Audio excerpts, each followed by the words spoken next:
नमस्कार मित्रों, प्राचीन भारतीय वैदिक ज्योतिष विज्ञान के इस ऑनलाइन निशुल्क कक्षा में मैं डॉक्टर रविशंकर रवि आप सभी लोगों का हार्दिक स्वागत करता हूं हमारे यूट्यूब चैनल कल आज और कल पर। दोस्तों, राजयोगों और दुर्योगों की हम जो श्रृंखला चला रहे हैं, इसमें अब तक हमने रोचक योग, भद्र योग और हंस योग की विस्तृत जानकारी प्राप्त कर ली है।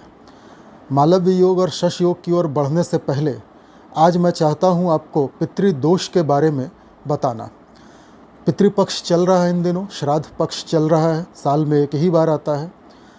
हर हिंदू का यह कर्तव्य है कि वह अपने पितरों का श्राद्ध एवं तर्पण करे।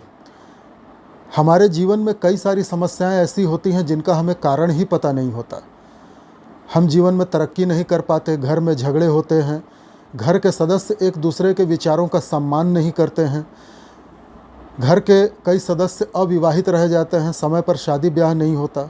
यदि किसी प्रकार शादी हो भी गई तो पति या पत्नी के साथ सामंजस्य नहीं बैठ पाता, विवाहित जीवन सदा कष्टकर होता है। समय पर बच्चे नहीं होते या बच्चे होते ही नहीं हैं, बच्चे पैदा हो के मर जाते हैं। यदि संतान हो भी गई तो उस संतान के साथ संबंध अच्छा नहीं होता। जीवन में कई सारे कष्ट आते हैं, नौकरी नहीं मिलती, व्यापार नहीं चलता, समाज में सदा अपमान होता है। हर अच्छे काम में, शुभ काम में कोई ना कोई विघ्न आता ही रहता है। घर के सदस्य बीमार पड़ते रहते हैं, बीमारियां लंबी चलती रहती हैं। कोई सहयोगी, कोई साथी नहीं होता, समय पे कोई साथ नहीं देता। बुरे सपने आते हैं, डरावने सपने आते हैं। आदमी अपने आप को अकेला पाता है। घर के लोग अपने अपने आप में मगन रहते हैं, सबकी अपनी दुनिया होती है, सब अपने आप को होशियार समझते हैं, कोई एक दूसरे के विचारों का सम्मान नहीं करता। घर में कई सारे अशुभ लक्षण देखने को मिलते हैं। कई बार किसी अदृश्य शक्ति के होने का एहसास होता है, आभास होता है। दोस्तों, ये सब क्या है, क्यों है? मित्रों, जन्म कुंडली में कई सारे ऐसे योग होते हैं या दोष होते हैं जिनसे पता चलता है कि हमारे ऊपर हमारे पूर्वजों का, पितरों का श्राप है, अभिशाप है। ये जो अभी लक्षण मैंने आपको गिनाए या बताए, ये आम तौर पे पितृदोष के लक्षण हैं। पितृ या पितृ क्या होते हैं? हमारे पूर्वज होते हैं। हमारा जन्म किसी न किसी वंश में तो हुआ है। हम में से लगभग सभी को अपने पिताजी और दादाजी का नाम याद है। कई सारे ऐसे लोग होंगे जिनको अपने परदादा का भी नाम याद होगा, दादा के पिताजी। अर्थात 4 पीढ़ियों तक तो हम अपने पूर्वजों का नाम स्मरण करते हैं, रखते हैं। लेकिन क्या 20-25 पीढ़ी पीछे के पूर्वजों का नाम हमें स्मरण होता है? आप खुद सोच के देखिए, आपकी 20 पीढ़ी पहले आपके पूर्वज कौन थे? क्या आपको उनका नाम याद है? नहीं याद है। मित्रों, अपने पूर्वजों का नाम याद न होना या उनकी तस्वीर घर में न होने का ये अर्थ नहीं है कि उनका अस्तित्व समाप्त हो गया है।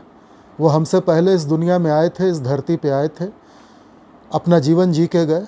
उन्हीं के रक्त का एक अंश हमारे शरीर में भी दौड़ रहा है, उन्हीं का डीएनए हमारे अंदर है।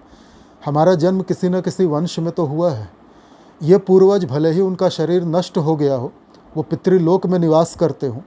शास्त्रों के अनुसार लोक कई सारे हैं, जिसमें से एक पितृलोक भी है जहाँ हमारे पूर्वज पितृ निवास करते हैं। ये पूर्वज पितृलोक में बैठकर हमको देखते हैं, हमको आशीर्वाद भी देते हैं और अभिशाप भी देते हैं।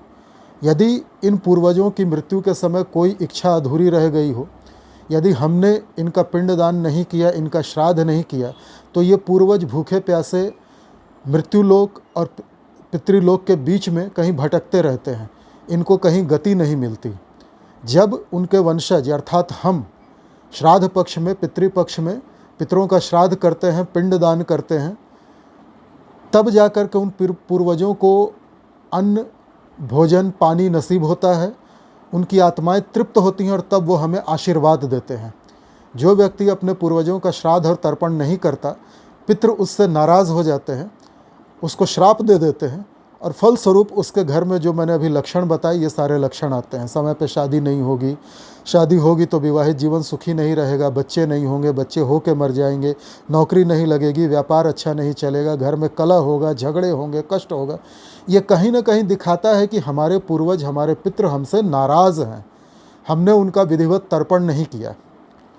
बहुत सारे लोग ऐसे होते हैं जिनको अपने पूर्वजों का ज्ञान होता है, वो चाहें तो पितरों का श्राद्ध कर सकते हैं, पर उनकी आस्था नहीं होती। वो इन चीज़ों को, इन बातों को बकवास मानते हैं, इसलिए अपने पितरों का श्राद्ध नहीं करते। फलस्वरूप जीवन भर कष्ट भोगते रहते हैं। और पितरों का जो श्राप होता है वो केवल एक जन्म में आपका पीछा नहीं छोड़ता, वो जन्म दर जन्म कई जन्मों तक आपके साथ लगा रहता है। कारण भागवत गीता में जैसा बताया गया है, आत्मा तो वही है, केवल शरीर बदल जाता है। ये जो हमारा जन्म है, हम जिस रूप में भी मेल फीमेल जिस रूप में जन्मे हैं, जो भी हमारा नाम है, हम जिस परिवार में जन्मे हैं, इससे पहले भी इस धरती पे हम कई बार आ चुके हैं। हमारा जन्म कई बार हुआ है और उन जन्मों में हमने जो अच्छे बुरे कर्म किए हैं वो हमारे संचित संस्कार हैं, जो हमारे सबकॉन्शियस माइंड में, ब्रेन में बैठ जाते हैं और हमारा व्यवहार उसी के अनुरूप होता है। पितृदोष आमतौर पे कब लगता है? जब हमने अपने पूर्व जन्म में अपने माता पिता का सम्मान नहीं किया हो, उनको उचित आदर सत्कार नहीं किया हो, सम्मान नहीं दिया हो, उनकी बात नहीं मानी हो, उनसे बदजुबानी की हो, बहस किया हो, उनकी सेवा नहीं की हो, बुढ़ापे में उनको छोड़ दिया हो। कई सारे ऐसे दुष्ट, नीच, पापी, अधम लोग होते हैं जो बुढ़ापे में अपने माँ बाप को घर से निकाल देते हैं या वृद्धाश्रम में भेज देते हैं, माँ बाप का ध्यान नहीं रखते। ऐसे लोग घोर नीच, घोर पापी होते हैं और इनको पितृदोष लगता ही लगता है। कई सारे लोग संपत्ति के लालच में अपने बूढ़े माँ बाप को मार देते हैं, या दारू पी के नशे में आके अपने माँ बाप का वध कर दिया, मार दिया उनको।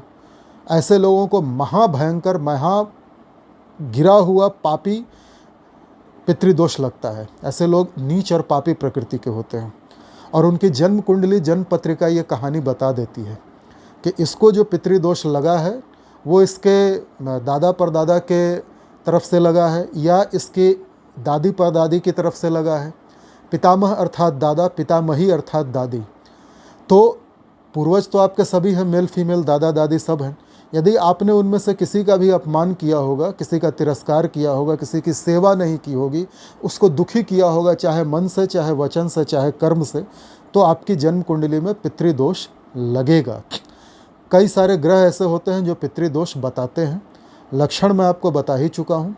आइए जानते हैं जन्म कुंडली में पितृदोष को हम कैसे पहचानेंगे, किस प्रकार से हम जानेंगे कि हमारी कुंडली में भी पितृदोष लग रहा है, और यदि लग रहा है तो उसका उपाय क्या है, निदान क्या है, प्रायश्चित क्या है।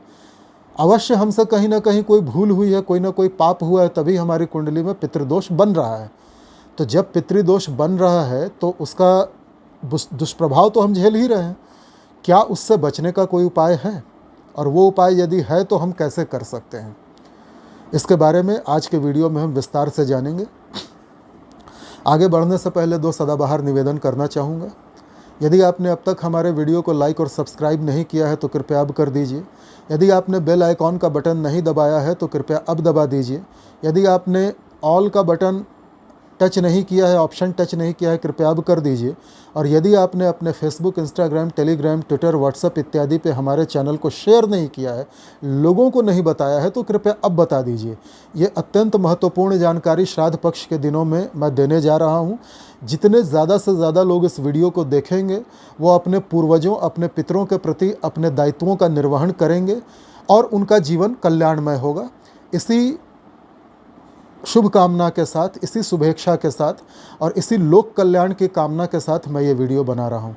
अतः आपका भी दायित्व बनता है कि आप इस वीडियो को अधिक से अधिक लोगों तक शेयर करें।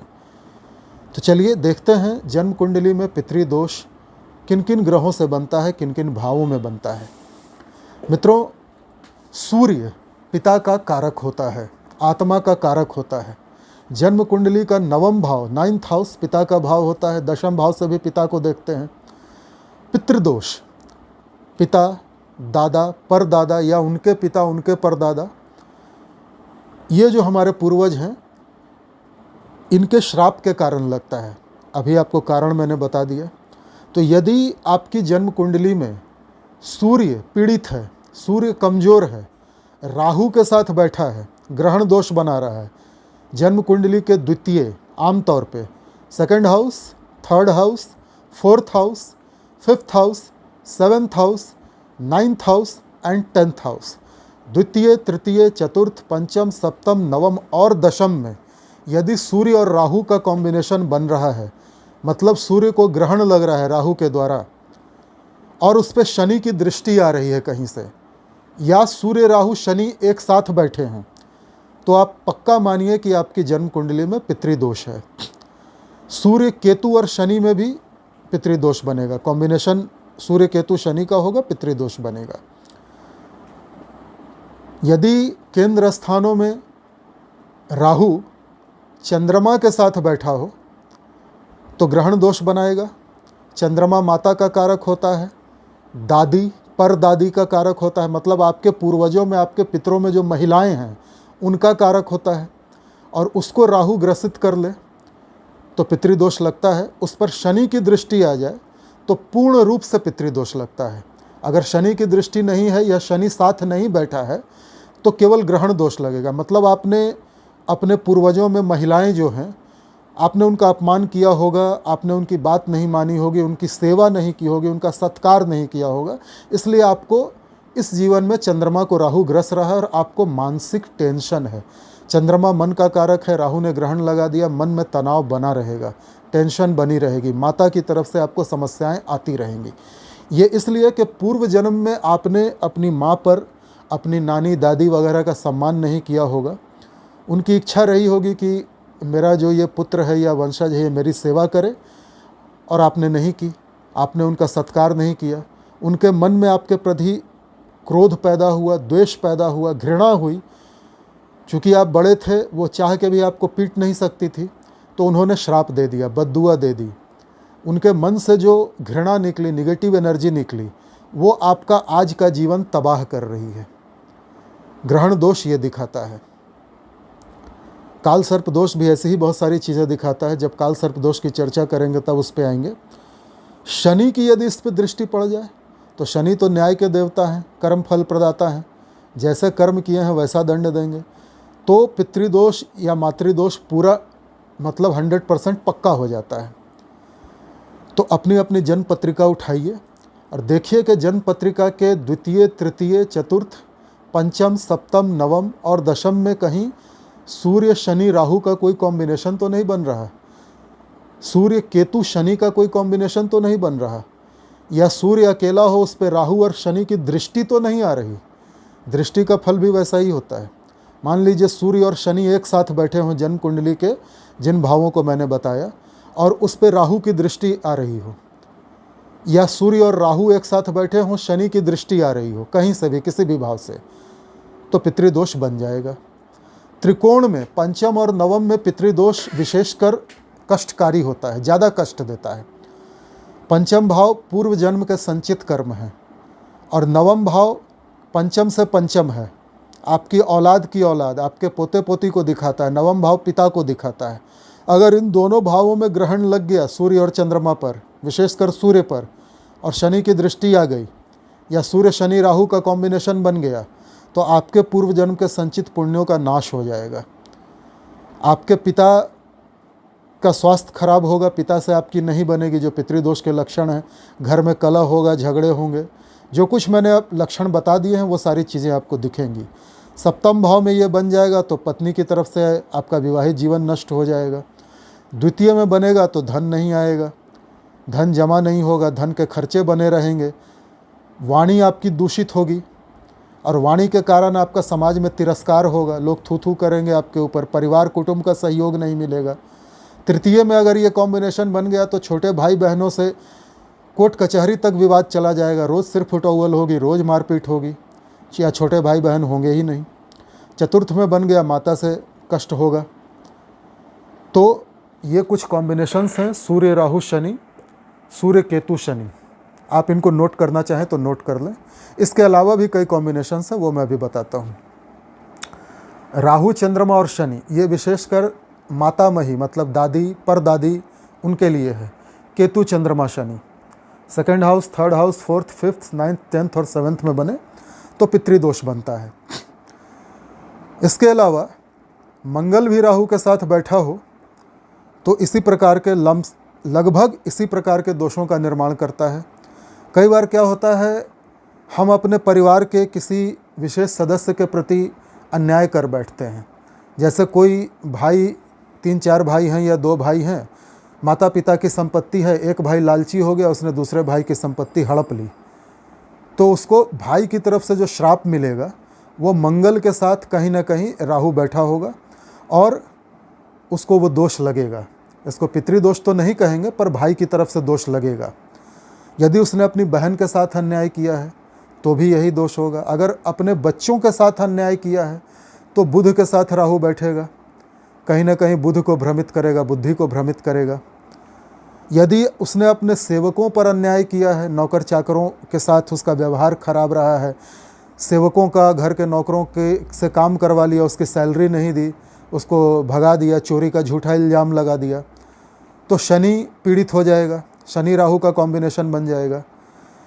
यदि पत्नी के साथ या पति के साथ अन्याय किया है तो सप्तम स्थान में राहु आ जाएगा। तो ऐसे बहुत सारे कॉम्बिनेशंस होते हैं। त्रिकोण में विशेषकर नवम और पंचम में यदि इस प्रकार का कोई दुर्योग बने तो आप समझिए कि आपने उस भाव से संबंधित कोई ना कोई अनिष्ट कर्म किया है, कोई ना कोई बुरा कर्म किया है, जिसके कारण आपकी कुंडली में ऐसे लक्षण दिख रहे हैं।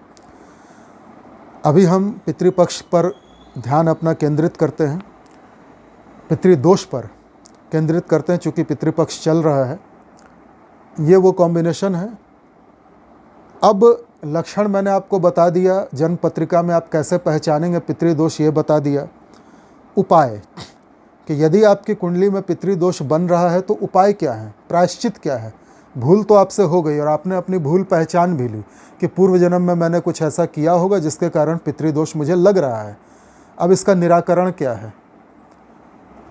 निराकरण है किसी विद्वान पंडित से मिल करके श्राद्ध पक्ष में, पितृपक्ष में अपने पितरों का तर्पण करें, उनको तिल से, जल से तिलांजलि दें। बहुत सारी विधियां हैं, विद्वान पंडित आपके लिए पिंडदान वगैरह करवाएंगे। गया जाकर, बिहार में गया में भी विष्णुपद एक स्थान है। जब भगवान विष्णु ने वामन अवतार लिया था और 3 पग में पूरी पृथ्वी नाप ली थी, तो उनका एक पग गया में पड़ा था, बिहार के गया में, इसलिए उसको विष्णुपद कहते हैं, जहाँ विष्णु भगवान के चरण पड़े थे। और ये स्थान इतना पवित्र तीर्थ स्थान है कि जहाँ पूरे वर्ल्ड से लोग अपने पितरों का श्राद्ध और तर्पण करने आते हैं। पितृपक्ष में इन दिनों तो वहाँ भीड़ लगी रहती है। वैसे आप साल में कभी भी गया जा कर के किसी अच्छे पंडित के साथ अपने पितरों का तर्पण कर सकते हैं। विष्णुपद में साल भर किया गया तर्पण आपके पितरों को प्राप्त होता है, और पितृपक्ष में किया गया तर्पण तो विशेष रूप से प्राप्त होता है। इसके अलावा यदि आपका गया जाना संभव ना हो तो आप अपने शहर में, अपने घर में पंडित को बुला करके अपनी छत पर श्राद्ध कर्म कर सकते हैं। नदी किनारे जा कर के नदी के जल में बैठ के श्राद्ध कर्म कर सकते हैं।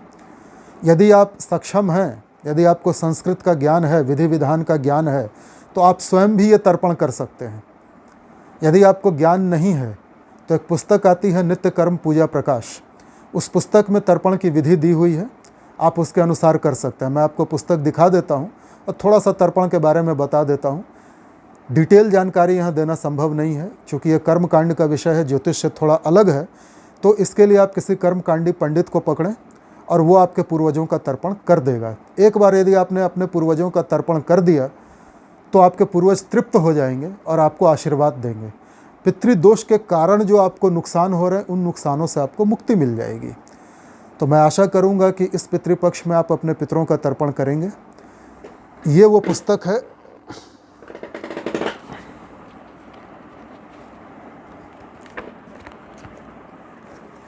नित्य कर्म पूजा प्रकाश, गीता प्रेस गोरखपुर की पुस्तक है ये।